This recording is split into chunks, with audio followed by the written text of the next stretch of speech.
Утром в понедельник тысячи мусульман пришли на молитву в соборную мечеть Москвы. В прошлом году ее открыли после реконструкции. Теперь в здании могут находиться до 10 тысяч человек. И все же внутри места хватило не всем. По данным Совета муфтиев России, в район станции метро «Проспект Мира» пришли 95 тысяч верующих. Близлежащие улицы и переулки перекрыли для автомобильного движения. На подступах к мечети выставили рамки металлодетекторов.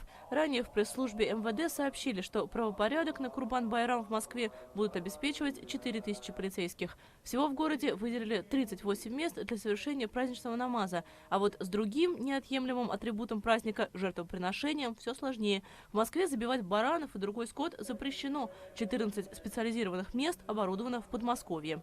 В целом по стране наиболее активно отмечать праздник будут в регионах с традиционным мусульманским населением. Во всех республиках Северного Кавказа понедельник объявлен выходным. В этот день верующие режут баранов, накрывают праздничные столы и ходят друг к другу в гости.